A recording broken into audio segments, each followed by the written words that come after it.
In the title of last week's video, I was kind of hyperbolically positive about the episodes of Doctor Who that we received. I think it was very much no nuance, just, this is amazing, this is good, I like it. And I think that rubbed some people the wrong way because there were issues with those episodes. And I think in the video, I acknowledge those issues and I get into that in a way that's a little bit more critical and a little bit more realistic. But at the same time, I did acknowledge then that I didn't care about some of the episode's problems simply because of how much fun I was having and how much joy I was getting to know these characters, the 15th Doctor and Ruby Sunday, and seeing them get to know each other.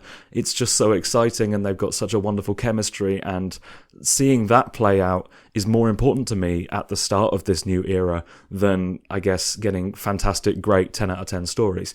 But that's an attitude that can only carry you for so long. I think that's the attitude that carried me through like an episode like Smile and Thin Ice. It's like, wow, Bill Potts is great, so great that I don't really care that this isn't spectacular. But I think similar to Series 10, you do come to a point where it's like, okay, we need more now. We can't just have episodes that are fine, that are elevated to being more than that by a good cast and a good, new introduction of characters. I think at a certain point, you've got to get an episode and a script that lives up to the potential of these characters. And I really hoped going into this week that we would get that. And I don't know why I'm trying to build suspense here because, yeah, we did get it. Boom was phenomenal. And I'd like to dive into why. The setup of this episode is just one of those perfect premises. The Doctor steps on a landmine, and the whole episode is just the fallout of that and just the tension that it causes and the drama that it causes. And I think the tension is sold on every level. I think the way it's directed, the way it's edited, you get these kind of frantic cuts of the Doctor kind of around the Doctor and kind of cutting, to a close-up on his mouth or just a sudden side profile. And I think it's simulating that movement that Ncuti as an actor can't do now because the Doctor is firmly planted on one place. And I think it's compensating for that in a way that is really effective, but it doesn't feel like compensating. It feels like a decision. It makes it feel really frantic, really edgy. I don't think it's I want to say paranoid. Obviously, it's not a kind of paranoid episode, but it is that feeling of, oh shit, we're kind of darting around. This is a real thriller in that sense. And I think that the general premise of it and the logistics at play to get the Doctor into this situation are so elegantly established in the pre-credits sequence. I think we just get everything we need in something. It doesn't feel like we're just going through a kind of checklist of, oh, here's this element, it feels like we're watching something that's exciting and tense and scary in itself, but within that we're learning so much about the status quo that the Doctor is walking himself into. And I think Stephen Moffat is just, he's on another level when it comes to exposition.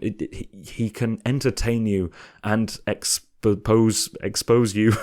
He can exposition you while entertaining you in a combination that's so kind of, I don't know, unique, because you don't know how much you are absorbing, how much information you're gaining from these sequences. It's masterful. The combination of landmines and scary ambulances that try to kill you is a really fun one, and I think it's memorable and it feels unique. Obviously, Moffat has done medical technology that ends up harming you. He's done that a few times, but I don't know, it still feels like something we haven't seen. And I think obviously we've also seen scary woman on a screen is a scary woman on a screen, like Idiot's Lantern, but yeah, it was almost like, what if The Wire from Idiot's Lantern was actually scary and effective? And obviously it's Susan Twist, the actress that's been popping up in every episode, in that role, but not in a way that feels distracting. It just feels, I don't know, she just feels right for that role. And I know Russell said something along the lines of, oh no, there's no mystery there.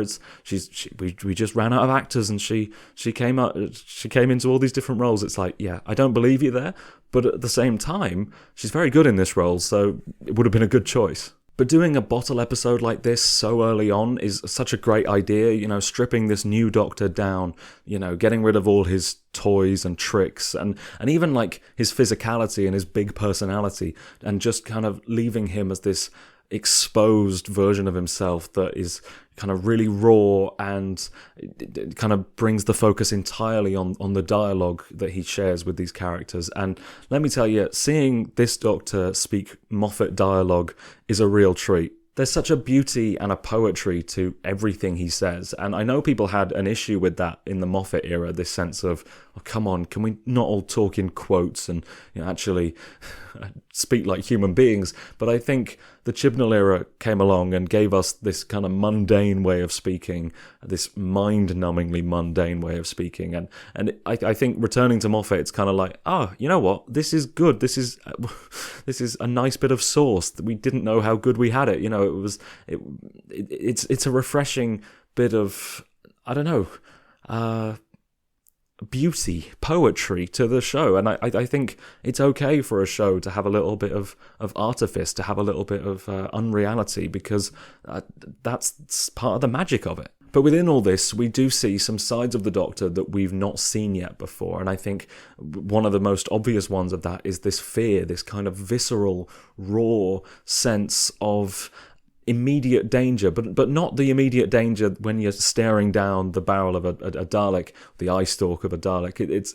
That is almost like very imminent danger. This is like that, but for a prolonged period of time. I think the Doctor doesn't tend to get shot by the Dalek in those situations. Something happens that then diffuses the immediate tension, whereas in this it just kind of builds and builds and builds in a way that I'm sure has happened before, but I don't remember seeing to such a degree. And I think with this Doctor especially, we're seeing a completely new side of him, and it's such a, I mean, Ncuti is such a talented performer, and I think the more sides of this Doctor that we see, and the more sides of him as an actor that we see within this show, the more it's like, fucking hell, what a find, what a get for the show. I think if Russell T Davies is able to make a better decision than hiring Ncuti Gatwa in the next few years of his return to Doctor Who, I will be incredibly impressed. But there's just such a peril in his eyes, I suppose, such a kind of a palpable sense of dread and of he can't properly react to it. It's all kind of being subdued, but we can see that come through. And in the moments where he actually gets worked up, and that increasing the tension of the scene and bringing him closer to death, and I guess the realization that he has that it's not just him that's going to die, he might rip a hole in the planet and kill all the people around him, Ruby, someone he really cares about, a child. I think he just plays it so well, and it's written so well. But I think the side of the Doctor that was most interesting to discover this episode was his anger, and I think that's something we've not seen from 15 before, and I think he is in a position where he's not able to use his kind of cheeky charm and wit, that there's nothing that will achieve, and he just has to take things quite seriously. And yeah, I guess villains we've seen him go up against, it's the Toymaker, which by the time 15 arrives, he's quite a triumphant presence in that scene, and the Goblin King, the Doctor's having fun with that, the Space Babies, the Bogeyman, the Doctor's having fun with that, and I think the Maestro, the Doctor's not having fun with that, but he's not angry at the Maestro at all. It's just a case of, oh shit, we need to get out of here. Whereas this, after all that kind of terrible villainy, the stuff that brings out his real, it's not rage, it's not kind of primal, but maybe it would be if he was in a kind of situation where he had the capacity for it. But he's got this kind of subdued, cold anger at the stupidity of the human race. And I think it's interesting, similar to like the Ninth Doctor, that's the humans are something that's able to bring that out of him. It's frustration with humanity and this species that has the potential to be so much better, being determined to be stupid and ignorant and violent. I think that's really powerful from this. And I think, yeah, it's again the Doctor, the 15th Doctor, in a way that we've not seen before, being used as a vessel for the writer's anger, because you can tell Moffat's angry here. You can tell he's kind of building the politics into the story in such a core way. It's obviously it's something he's done before, the medical tech that goes wrong, but in this case it's not going wrong. It's doing exactly what it's meant to do. I'm sure it will be compared to Oxygen, and I don't think that's a completely unfair comparison, but I think that the distinction of it being kind of a war story, and it's more about war profiteering than just kind of regular profiteering, I think that makes it interesting, and it gives it that new political slant, even if the general messaging is the same. And I also think it's not a case of, I don't know, a system that charges you to live. It's a system that kills you for profit. It's a more violent, it's a more actively violent system. It's something that will literally take your life for the sake of making money, rather than something that will, I guess, slowly take your life for the sake of exploiting you. And so it's a kind of equally valid metaphor, not even metaphor, just depiction of a thing that happens. But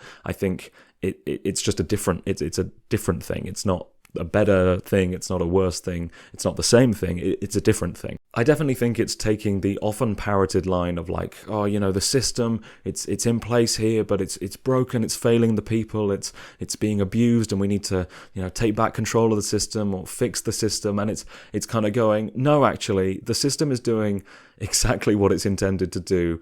It's just that you've been lied to about what that is, and about the fact that it was ever meant to serve you in the first place. And I think that's so apt, and so, it comes through so clearly in this episode in a way that it doesn't feel like the Doctor is kind of just saying it at the camera, but it also doesn't feel like an afterthought, like there's already an existing story and a character goes, well, politics, it is the episode here. And I think it's so effectively done. All that to say that the 15th Doctor has some real edge in this episode, and that I really hope that comes from the circumstance and not exclusively from Moffat. I hope that these are sides of the character that can be used by other writers at other points when called for, I suppose. And it's not just a case of, remember that time in Boom where the Doctor was really good and had all this kind of layered characterization? That was fun. Shame we never got that again. It would be great if this was something that Russell T Davies or whoever else he eventually lets write this character, I think it would be great to see these sides of the Doctor come out again. And maybe I'm jumping the gun a little bit on that by kind of implying that it is just from Moffat, but because so far he's been in 5 episodes, but I think I would be very disappointed if Moffat was the only one who was able to use the Doctor in this way. I liked the inclusion of the Skyboat song, the Doctor singing that to himself. I thought it was a good builder of atmosphere. I thought it was kind of an insight into the Doctor and how he wants to calm himself. I liked that in this extreme stress, the Doctor just kind of, he goes into Doctor Who overdrive. He does doctory dialogue, but randomly and kind of in a kind of babbled, incoherent way. He's just doing almost like parody of Moffat dialogue, kind of like, oh, well, the sad soldier songs should be sad, they're sad and they're beautiful, and you've got Ruby going, what are you talking about, like stop babbling. And he's name dropping, he's talking about weird bizarre events in his life, and it's fun to see that kind of Doctor Whoism played with in a way that's kind of knowing. And it's like, yeah, the Doctor does talk a lot of shit, but usually it works. But if you take that out of context, it sounds like a madman. And I really liked the bit about smelted, because when he said smelted, I was like, well, that's a good word. And then he said, smelted's a good word. I've not used it before. It's never come up, which I think is really funny. And then you have Ruby going, well, it's not a good word in this context. And I just think that's really fun. I mean, this was a fantastic episode for Ruby Sunday. I think it's a lovely moment seeing her experience her first time on an alien planet. And I think the fact the Doctor, despite everything, is able to acknowledge that and enjoy that through Ruby's eyes just speaks to the strength of the Doctor's character. And yeah, I think he didn't go, never mind that, we've got bigger things going on here. He let her have that moment, and I think that's a really interesting thing. Obviously, the fact it's her first alien planet and she's been with the Doctor for 6 months, supposedly, is fucked.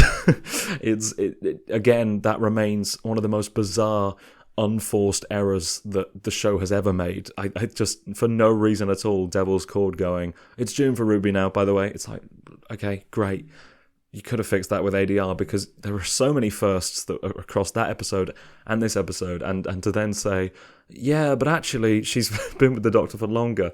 Really strange. I hope they just retcon it or ignore it and just say, oh, no, she then went back to finish her GCSEs. I don't know how old Ruby Sunday is. She's probably not doing her GCSEs. She's kind of taken out of action and absent from the episode's third act, I suppose. And I think on paper you'd go, well, that's not good. This should be a big Ruby episode. What have they done there?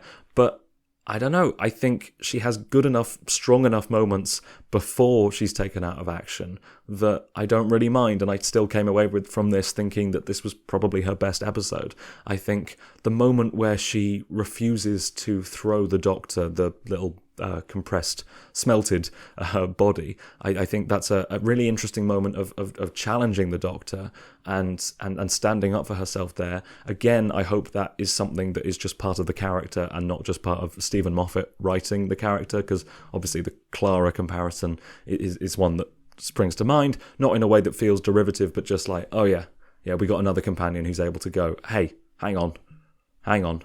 You think you can forbid me from doing something? That's not going to happen. And I think that then speaks as well to, I guess, the work that was done in Space Babies to establish them as kind of equals. And as much as as much as the Doctor is able to have this authority over the rules of space-time travel, he's not able to give orders to Ruby. And I think that's a really interesting thing. And I think then the moment of her handing the body to the Doctor, and I think passing that on, and they have this kind of intimate, close, tense, emotional conversation where they're kind of having an argument, kind of saying goodbye, kind of, I don't know, not knowing what to say to one another because it's such a dreadful thing, and that they're still making little jokes and enjoying that.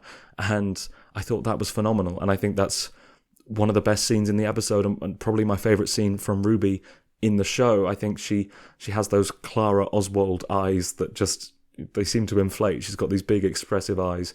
And I think, the whole vibe of that interaction reminded me of Hellbent and Clara and the Doctor's moments together in that story. And I think, again, that's not in a sense of like, well, this is unoriginal. But, maybe it is a little unoriginal, but it's like, if you're going to copy anything, copy the 12th Doctor and Clara, because that's the peak of the show, really, and the show's kind of character work. So that was something I really, really loved. And then she does get taken out of action, but I think the way that happens is something that is so shocking and is so, it's part of her being brave and taking action and taking charge of the situation, or attempting to, and then that not paying off, and that kind of leading to her death, kind of her I don't know if she technically does die or if she's just very much on the brink of death for the final bits of the episode, but she that's such a shock. That's you don't expect the companion to just get shot at that stage of the episode, at that stage of the season. I think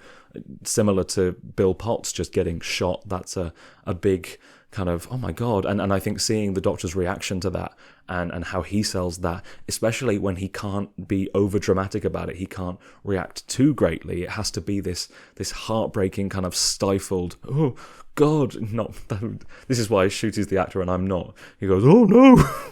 But he makes this kind of dreadful noise and responds in just a kind of a paralyzed. He is paralyzed, stuck to the ground. But he, it's this great reaction, and I think they sell that so well. But yeah, just a really powerful, effective, shocking moment. And if we're talking shocking moments, Varada Sethu is in this, which is just a kind of insane secret that they were able to keep. And I don't know if it leaked in any kind of leak circles. I try and avoid them, but to be honest, if something like that is known to some people, the information tends to come my way against my will, and I'm like, oh God, I wish I didn't know that, but okay. I had no idea about this, and to the point where my first thought was, oh cool, that's Cinta from Andor, and then I was like, oh no, hang on, Cinta from Andor is the companion in the next season. That's not right. Why would she be here? But that is her, isn't it? And then it's like, well, no, she wouldn't be in this. This must be someone else. I must be kind of forgetting the specifics of her face and things like that. But the more I watched it, the more I was like, hang on, this really is the companion from the next season. And so it was a case of, okay, are they doing something really clever here? Are they doing like an Oswald situation where we meet a version of a character too early? Or is this kind of just a Freema Agyeman being in Army of Ghosts situation, right? Just she's in it in a small role, and then she gets the companion role later on. And it's just that we're so kind of they're getting so far ahead in production that, we know that she's already got the role, but we're not supposed to have known that by the time we're watching this. I get the sense, and I think there's been some kind of interviews given, that this isn't the character that will be the companion in the next season, but I'm sure they will find some way to connect the two and make it feel really clever and planned when it probably wasn't planned. But it can still be clever. Her role in the episode was really good. I think she's obviously a fine actor, and I think this episode does what Moffat often does well, which is combine the human drama with the more kind of science fiction alien stuff. That's something that Russell T Davies often does as well, but I was kind of invested in all the aspects of this. And I think obviously something that's really at the heart of it is the father-daughter relationship and the role of that father and the importance of that father character, whose name is like Vater or something, like father. I don't know, the girl, and this isn't a case of like child actor equals annoying, child actor equals bad. It felt like she was just kind of there for a lot of it. Like, she needed to be there sometimes, but because of the nature of the episode, she just had to be there for the whole thing. And it's like, oh yeah, the girl's still there. I did like that Ruby tackles her to the ground. I thought that was really funny. Just physically attacking a child on your first ever trip to another planet. The daughter, I felt, was either cast too old or written too young. I guess cast too old to be written so young. I think I think the story calls for someone young. It calls for someone like a 5-year-old to be completely naive to the goings on and the absolute just inability to comprehend what is actually happening, and with the dad and the hologram and talking to the hologram like it's the dad, and not quite being able to understand that it's not the dad, and kind of in the midst of all this going, where's my daddy, or talking to the hologram like, oh, didn't we saw the antelope, didn't we? And it's like, yeah, this is cute and fine, and the payoff of the father and the importance of that is really powerful, but this child looks way too old to be acting like that. I'm sorry. It's not that it's a bad performance, it's just that they are incapable of playing a character so young, because in the same way that I would be incapable of playing a character that young, because I don't look that age, and as well as you try and play it, there's no way that I don't know how old she is, 10, 11, there's no way that she would be acting like that in a way that is kind of easy to accept. So that was probably the one element of the episode that's like, I think maybe if there's issues with hiring an actor that's like 5 years old for this episode, you just need to change the script a little bit to make the child less childish. I think the big picture of this episode comes together so well that I'm less interested in kind of breaking it down and looking at every individual component and assessing what works and what doesn't, in the same way that I did with Devil's Cord, because Devil's Cord, I felt, didn't necessarily work as well as it could have overall, so you have to look at every element, whereas this, it's like, yeah, that's good. I guess if I'm forcing myself to look at the kind of miscellaneous stuff, the effects, the visuals looked a little shonky. I know they used the volume, not the volume specifically, but like the LED screen 3D environment situation. That didn't look great. I think once they were down in the crater, it looked fine, and that's where the episode was for the most part. So again, that's not something that had a huge impact on anything, really. The music I really liked. I think hearing the Doctor's theme, the 15th Doctor's theme, hearing that in kind of incidental moments, and I think specifically it's when he's absorbing the AI into him and then sending that through the ambulance. There was just a version of the theme, a variation of it that I was like, see, that's good. That's a good theme. And it's when you start hearing the variations of it that you're like, oh yeah, we got something good here. The Ruby Sunday snow memory mystery remains really cool. I think it's just an interesting and weird visual, and it's kind of teasing a wider story, but not with just people saying stuff. It's doing it with funky filmmaking techniques and kind of interesting use of visual language. And I think, I'm really intrigued by it in a way that's exciting. And I guess the snow pausing midair to signify the decline in Ruby's health, and that's something, obviously we've seen snow pause midair. That actually happened in the previous episode that Moffat wrote, but I think it's such a cool visual that it's like, okay, great. I do wonder if the Doctor should be a little more concerned about it. I worry that I don't worry, because I think in this stage it was just a representation of Ruby being alive, and he was happy for whatever it meant, just for that to be true. While there's snow, there's hope. But then it was, I think, I hope that he's concerned by it a little bit, that snow keeps appearing, and it's not just like, wow, this is a cool thing that happens now, isn't it? Obviously it will go somewhere, but I would like it to feel. Maybe the Doctor knows more than he's letting on. Maybe he doesn't. I think he probably doesn't. What am I saying? Yeah. Speaking of things, I suppose, that have the potential of feeling a little too commonplace, Ncuti Gatwa is a fantastic on-screen crier, and I think it's great seeing the Doctor shed a tear, and I think it always looks great when he cries, and it's a good side of the characterization that he is able to feel these strong emotions. I think he should cry less, not less often, because it has been warranted in the situations, but I hope they stop putting him in situations where he cries, just so that when he does cry, it feels like a moment, because it's starting to get like, oh, there's a tear, that's classic the 15th Doctor, whereas I think it's something that should have the power to go, oh shit, oh god, the Doctor's really torn up about this. That's just a little observation. It has no bearing. As I said, everything that he was crying about here was perfectly warranted. Oh, and the compressed body, the smelted body, absolutely grim. Just a horrible idea that you just know Moffat was so happy to come up with, and just the design of it, and the awful but great and really fun. Also, I wonder if Susan Foreman is coming back, because I know I said this last week, everyone always thinks that Susan Foreman is coming back, but for the first time, it really feels like something here. It feels like, we're actually getting Susan backstory last week. We're actually now getting that drilled home. The Doctor is a father, from father to father. I think it's, or from dad to dad. I think this is, I don't know, as I said, in the previous episode, it just feels like normal good character stuff.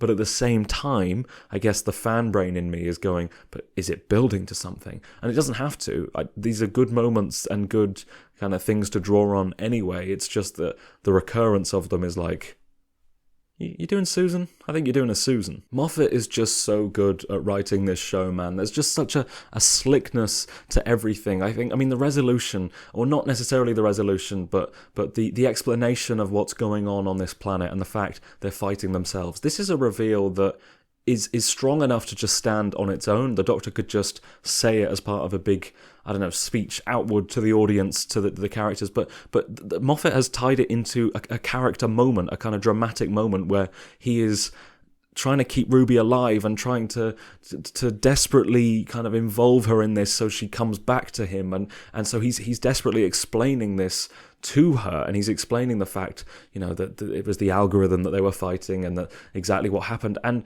so within this, I don't know which way around it is, within this character moment, you're getting all this information, or within this necessary dump of information, you're getting this wonderful character moment.